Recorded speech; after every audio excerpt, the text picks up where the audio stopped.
श्री सरस्वती मैया की जय, श्री कृष्णचंद्र भगवान की जय। देखिए, आज हम चर्चा करने वाले हैं नारायण नाग बलि विधान और यात्रा क्यों करें। जब वही देवता यहाँ हैं तो हम फिर यात्रा में वहाँ क्यों जाएं, इस संबंध में चर्चा करेंगे। देखिए, नारायण नाग बलि, यदि कोई व्यक्ति कम आयु में ही मृत्यु को प्राप्त हो जाए तो वो प्रेत योनि में चला जाता है, या कोई व्यक्ति किसी घटना से मर जाए, एक्सीडेंट है या कहीं गिरकर है, तो भी वो प्रेत योनि में चला जाता है। अगर कोई किसी भी प्रकार के जहर से मृत्यु को प्राप्त होता है तो वो नाग योनि में जाता है। अब ये जो प्रेत योनि में गए हैं, बहुत सारे कहते हैं कि अपने माता पिता अपनी इतनी चिंता करते हैं और वो मरने के बाद दुख कैसे दे सकते हैं। जब वो प्रेत बन जाते हैं तो वो आशीर्वाद नहीं दे सकते, नुकसान ही करते हैं। अब कोई व्यक्ति दुखी होगा तो परेशान किसको करेगा, उसको अपने वाले ही दिखेंगे। हाँ, वो ये जरूर है कि मारेंगे नहीं, पर कोई न कोई तकलीफ घर में बनाई रखेंगे। देखिए, पितृदोष के लक्षणों पर भी चर्चा करते हैं। यदि आप कोई कार्य अच्छी मेहनत से कर रहे हैं, लगन से कर रहे हैं और बार बार उसमें असफल हो रहे हैं, तो पितृदोष के लक्षण है। यदि आप ने कोई वस्तु खरीदी और रख ली तो उसका भाव निरंतर घटता गया, जिस दिन बेची उसके दूसरे दिन से ही भाव तेजी की ओर अग्रसर हो गया। दूसरी बात, खेत में फसल जोरदार दिखना, जब वो ही मशीन में निकलने में आए तो कम निकलना, और जब घर पर आए तो वो फसल कहाँ गई, खर्चे में पता ही नहीं चलना। ये पितृदोष के लक्षण हैं। अब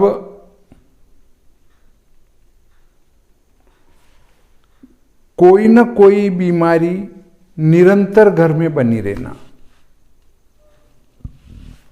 आपस में निरंतर मनमुटाव बने रहना, घर में तनाव बने रहना,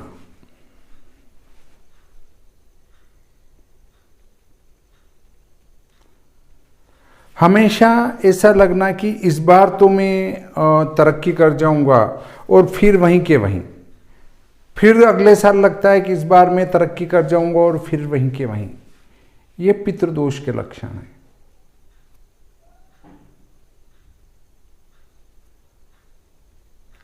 पति पत्नी में निरंतर कलह बने रहना, उनमें से किसी एक के स्वास्थ्य में निरंतर खराबी चलना, एक का स्वास्थ्य खराब हुआ तो दूसरे का ठीक हुआ तो दूसरे का खराब हो जाना, दूसरे का ठीक हुआ तीसरे का खराब हो जाना, ये पितृदोष के लक्षण हैं। ऐसी स्थिति में आपको व्यवस्थित नारायण नागबलि विधान करवाना चाहिए। अगर जहर से गया हो तो नागबलि विधान, अगर अन्य प्रकार से मृत्यु को प्राप्त हुआ हो कोई तो नारायण बलि विधान। अब देखिए, बहुत सारे क्या क्या करते हैं कि भागवत जी करा ली और भागवत जी से भी वो नहीं गए, ऐसा बहुत बार हो जाता है। गया जी गए फिर भी वो नहीं गए, ऐसा भी हो जाता है। बहुत सारे सुनने में आता है कि वो वापस चले आए या कुछ यहाँ से गए नहीं।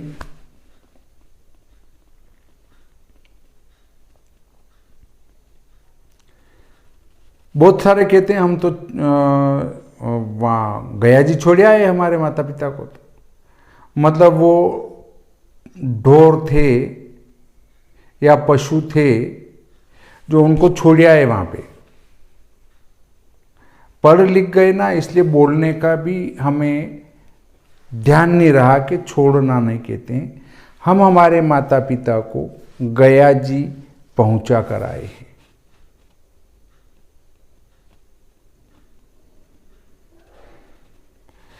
तो देखिए,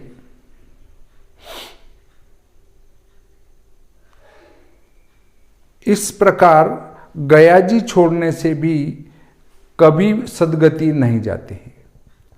तो फिर उससे ऊपर वाला स्थान गया जी पेरे, हरिद्वार नाभि है, तो नाभि में जाना पड़ता है। फिर उससे ऊपर ब्रह्म कपाल है, सिर, जहाँ ब्रह्म कपाल पर ब्रह्मा जी का 5वां सिर गिरा हुआ है।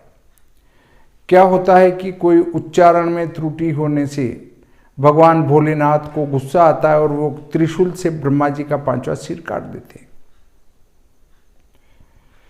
तब वो सिर उड़कर उनके हाथ में चिपक जाता है और वे पूरी ब्रह्मांड में घूमते हैं, वो कहीं नहीं गिरता है। अंत में जब वे बद्री क्षेत्र में आते हैं तो वो सिर उनके हाथ से खुलकर वहाँ गिर जाता है।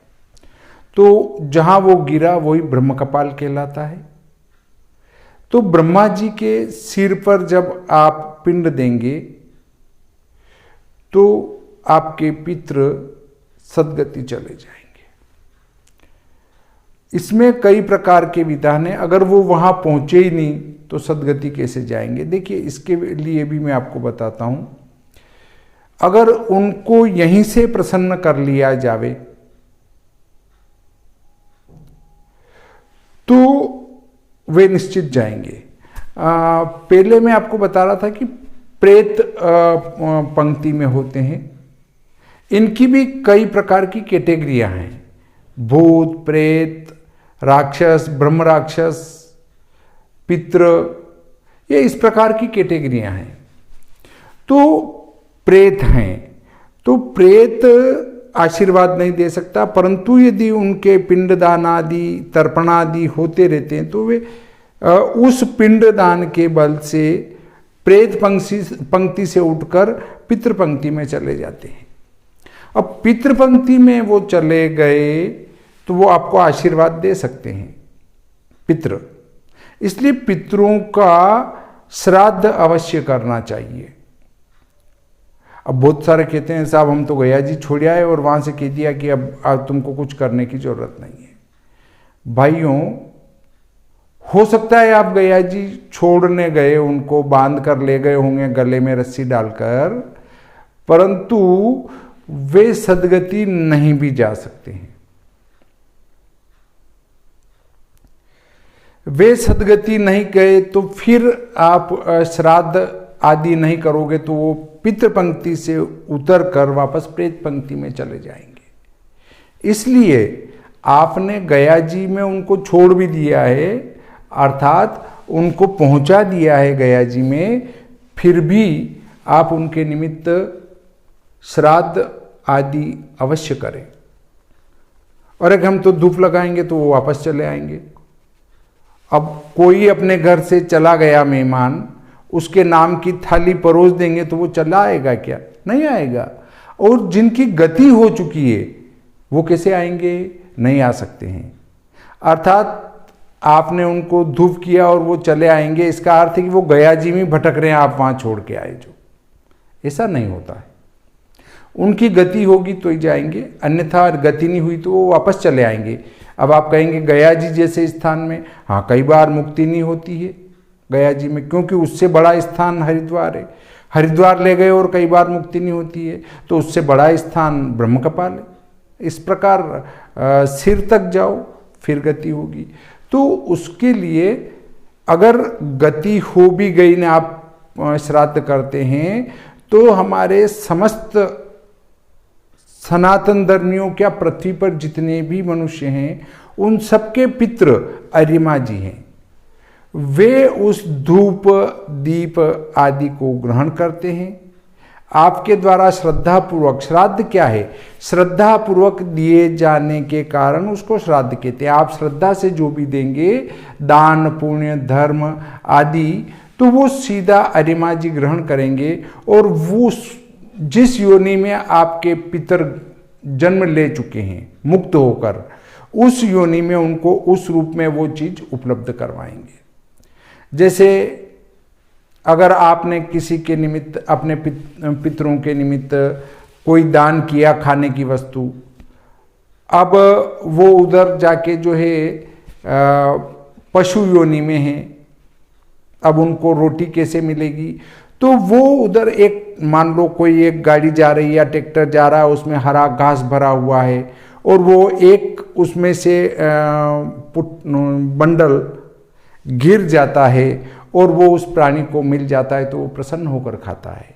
ये सब कहीं से दिए हुए दान का प्रतिफल होता है और हम खाते रहते हैं और हमसे कोई छीन ले तो हमने किसी का कुछ छीना है, इसलिए हमसे भी छीना जा रहा है। तो देखिए, इस प्रकार हमारे पितृ की गति कराने के बाद भी उनका श्राद्ध अवश्य करना चाहिए, धूप दीपादि अवश्य करना चाहिए। अब देखिए, मैं जो वर्ष में एक बार जाता हूँ, वैसे पहले कोरोना के पहले 10 साल लगातार गया, इस साल भी अभी जाने की इच्छा है। कुछ भक्तजन आने की इच्छा कर रहे हैं, तो पूरा ये नहीं कह सकते हैं कि चले जाएंगे, क्योंकि शासकीय कर्मचारियों के काम भी आ जाते हैं। तो यदि हम गए तो क्या होगा कि नीमच से प्रस्थान कर शोरा शुकर क्षेत्र में जाएंगे, जहाँ पर कृष्ण वारा ने स्नान किया था कुंड में और वो श्वेत वारा हो गए थे। तो वहाँ पर तर्पण करवाया जाएगा जो भी भक्त आएंगे, और कोई साथ में केवल यात्रा आते हैं तो उनके भी तर्पण यहाँ करवाए जाएंगे। शोरा शुकर क्षेत्र के बाद धारा जी आती है, जहाँ गंगा मैया निकली है, वहाँ पर पितरों के तर्पण करवाए जाएंगे। अब आप कहेंगे जहाँ तक पिंड नहीं हुए वहाँ तक तर्पण का क्या फल है? तो देखिए, जिनकी मृत्यु हो चुकी है उनका एकादशा द्वादशा तो हो ही चुका है, तो पिंड हो चुके हैं, उसके बाद हम तर्पण करा रहे हैं। तो यहाँ तर्पण होगा, यहाँ तर्पण होगा, इन 2 अच्छे स्थानों का जल उनको मिलेगा, तो उनकी जो कुछ नाराजगी है वो प्रसन्नता में बदलेगी। अब यहाँ से फिर 300 किलोमीटर आए हरिद्वार में नारायण नागबलि विधान करवाया जाएगा। तो नारायण नागबलि विधान करवाने से वो और प्रसन्न हो जाएंगे। वैसे नारायण नागबलि करवाने से मोक्ष हो जाता है, पर कई बार मोक्ष नहीं हुआ, हम ये मान लेते हैं। तो फिर उसके बाद यमुनोत्री जी जाते हैं, और यमुनोत्री जी यमुना जी की बहन है, यमुना जी यमराज की बहन है। यमुना जी या यमुनोत्री जी, यमुना जी कहेंगे उनको, वो यमराज की बहन है। जब हम यहाँ यमुनोत्री में स्नान कर यम के निमित्त और हमारे पितृ के निमित्त जल दान करते हैं, तर्पण करते हैं, तो यमराज चूंकि अपनी बहन की मर्यादा को ध्यान में रखने के लिए हमारे पितरों को सद्गति की ओर ले जाते हैं। इसके बाद यहाँ से चले जो फिर यहाँ आएंगे गंगोत्री जी में, जहाँ गंगा मैया उतरी हुई हैं। तो वहाँ महाराज भगीरथ ने तपस्या करी है, वो पत्थर आज भी हैं। उस पत्थर के ऊपर बैठकर तपस्या करी थी, उस पत्थर के दर्शन करते हैं। और यहाँ गंगोत्री जी में गंगा मैया के दर्शन और यहाँ भी तर्पण करवाते हैं। यहाँ के बाद में आगे चलते हैं केदारनाथ के मार्ग पर, तो वहाँ से 15 किलोमीटर एक तरफ कटने पर त्रियुगी नारायण है। त्रियुगी नारायण में शिव जी और पार्वती माता का विवाह हुआ था। वहाँ नारायण विराजमान हैं। और विवाह हुआ था तो वो यज्ञ 3 युगों तक तो स्वतः चला। उसके बाद अब वहाँ जो पंडा जी विराजमान हैं वे उस को जो है कुंड को प्रज्वलित रखते हैं। वहाँ एक कुंड में स्नान करना होता है, फिर दूसरे कुंड में स्नान करना पड़ता है, तीसरे कुंड में आचमन लेना पड़ता है और चौथे कुंड में तर्पण करना होता है। वहाँ मंदिर में भगवान नारायण के पैरों से जल निकलकर उस कुंड में आ रहा है, वहाँ तर्पण करने का बहुत महत्व है। तो फिर त्रियुगी नारायण में तर्पण और लास्ट में ब्रह्म कपाल पर पिंडदान करवाया जाता है, वहाँ भी तर्पण। तो इतना कराने के बाद में पितृदेवता अवश्य प्रसन्न हो जाते हैं और वे निश्चित सद्गति चले जाते हैं। उसके बाद किसी प्रकार की कोई शंका नहीं रहती है। हमारे साथ यात्रा चलते हैं तो ये तर्पण तो सबके कराते हैं, परंतु नारायण बलि विधान नहीं करवाते। नारायण बलि विधान जो स्पेशल उसका खर्च देता है नारायण बलि विधान का, उनके लिए ही वो पूजा हरिद्वार में संपन्न कराते हैं। और ऐसा नहीं कि सबको लाइन से बिठा दिए और सबकी नारायण बलि करा दी। एक व्यक्ति की अकेले की पूजा होगी, क्योंकि जब संकल्प बोलते हैं तो लाइन से अलग अलग संकल्प नहीं बोला जा सकता है, इसलिए एक व्यक्ति की पूजा होगी तो सिर्फ एक की होगी। इस प्रकार की क्रिया हम करवाते हैं। देखिए, प्रत्येक अनुष्ठान में उच्चारण की शुद्धि आवश्यक है। उसमें आपने कुछ बनाने में कमी भी रखी तो चलेगा, परंतु एक यही पितृ कार्य ऐसा है जिसमें मंत्र अशुद्ध हो तो चलेगा, परंतु आपकी हस्तक्रिया बिल्कुल सही होना चाहिए। हस्तक्रिया बिगड़ी तो आपके पितृ सद्गति नहीं जाएंगे।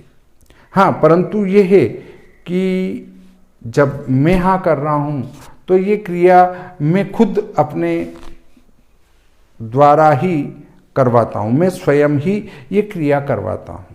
सद्गति का प्रमाण भी देते हैं कि देखिए आपके पितृ सद्गति चले गए या नहीं गए।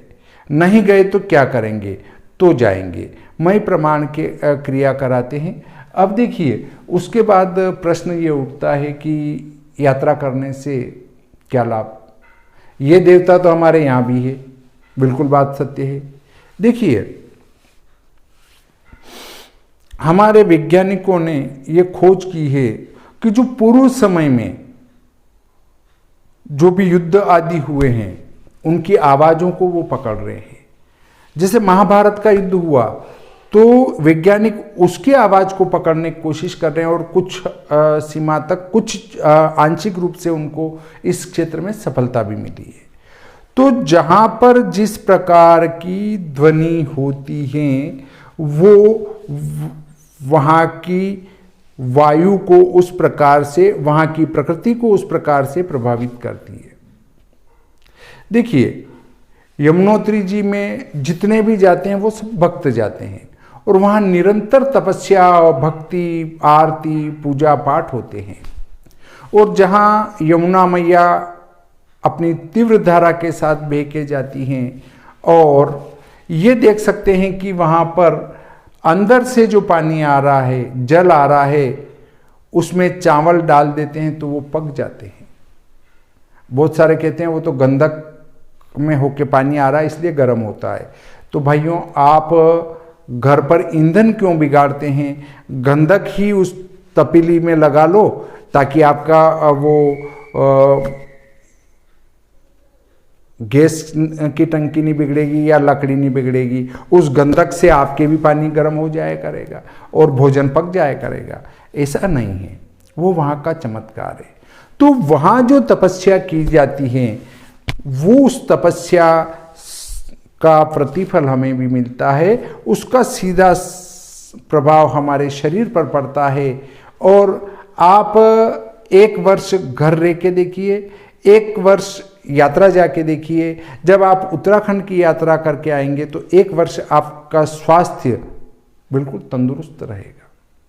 ये एक बार टेस्ट करके देखें। इसी प्रकार यदि हम गंगोत्री मैया के दर्शन करने जाते हैं तो वहाँ पर महाराज भगीरथ ने बहुत लंबे समय तक तपस्या करी थी और गंगा मैया वहाँ प्रकट हुई थी, तो भोलेनाथ भी वहाँ उपस्थित हुए थे।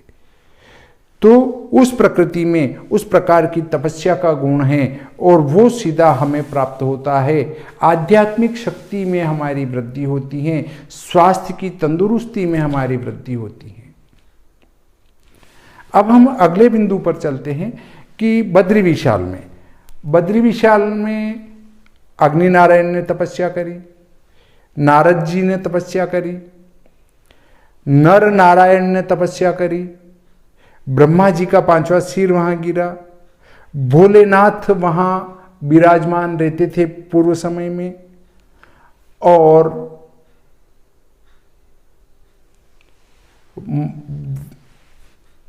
भगवान वाराह ने वहां तपस्या करी, मार्कंडेय जी ने वहां तपस्या करी। 5 शिलाएं जिन पर 5 लोगों ने बैठकर तपस्या करी। तो इतनी जब तपस्या वहां करी गई तो अगर आप वहां जाएंगे तो उस तपस्या का प्रतिफल आपको मिलेगा। आप इतनी तपस्या नहीं कर सकते, कठोर तपस्या, पर जिनने वहां कठोर तपस्या करी उसका प्रतिफल निश्चित ही आपको मिलना है। महाराज पांडु ने योग बद्री की स्थापना की। जब आप योग बद्री के दर्शन करने जाएंगे, जो कि मूल बद्री से 20 किलोमीटर पहले हैं, तो वहां पर महाराज पांडु के द्वारा जो भक्ति की गई उस आध्यात्मिक शक्ति का आपको भी लाभ मिलेगा। इसी प्रकार यदि हम वृद्ध बद्री के दर्शन करने जाएं तो वहां नारद जी स्वयं पधारे थे, उनकी आध्यात्मिक शक्ति का हमें लाभ मिलेगा।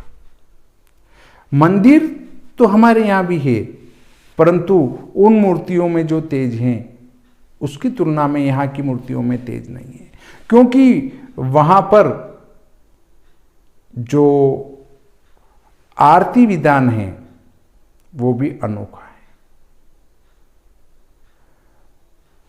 पंचरात्र विधि से भगवान बद्री विशाल की आरती की जाती है। पंचरात्र विधि है उनकी आरती की, और 6 महीने नारद जी पूजा करते हैं, 6 महीने हमारे पुजारी जी पूजा करते हैं। अब आप जब कपाट बंद कर रहे हैं अन्नकूट करके और जो भोग रख के आ रहे हैं, घी वगैरह रख के आ रहे हैं, जब आप कपाट खोलेंगे तो लास्ट वाला दीप प्रज्वलित मिलता है और लास्ट बचा हुआ भोग लगा हुआ मिलता है, बाकी सब खाली मिलते हैं। तो एक बंद मंदिर के अंदर ये चमत्कार किस प्रकार से होता है, और ऐसा चमत्कार दूसरे मंदिर में नहीं मिलेगा। इसलिए वहाँ पर साक्षात नारायण विराजमान हैं, और साक्षात नारायण की भूमि पर भी आप जाएंगे, उनके दर्शन न भी कर सकें, केवल उनके शिखर के दर्शन कर लें तो भी आप धन्य हो जाएंगे। यदि उनकी इच्छा नहीं है कि आपको दर्शन करने दें तो आपका दिमाग अपने आप घूमेगा और आप मंदिर में नहीं जाएंगे, बाहर से चले आएंगे, भारी भीड़ है, मुझे दर्शन नहीं करना है। मंदिर के वहां गए हुए वापस पलट जाते हैं। उनकी इच्छा होगी कि मुझे इसको दर्शन देना है तो ये आप कर पाएंगे, और उनकी इच्छा नहीं है कि इस प्राणी को मेरे दर्शन नहीं करने देना, तो आपके दिमाग में ऐसा भय उत्पन्न करेंगे कि आप हिमालय पहाड़ की ओर देखेंगे ही नहीं और जाने से नफरत करेंगे कि मुझे तो वहाँ नहीं जाना है। भाइयों, मरने के डर से प्रभु को मत छोड़ो, क्योंकि आप पेटी में भी बंद हो गए तो मौत निश्चित आएगी। इसलिए क्यों न नारायण के दर्शन कर लिए जावे। इस प्रकार आज का प्रकरण बहुत लंबा हो चुका है, इसको यहीं समाप्त करते हैं। श्री सरस्वती मैया की जय, श्री कृष्णचंद्र भगवान की जय।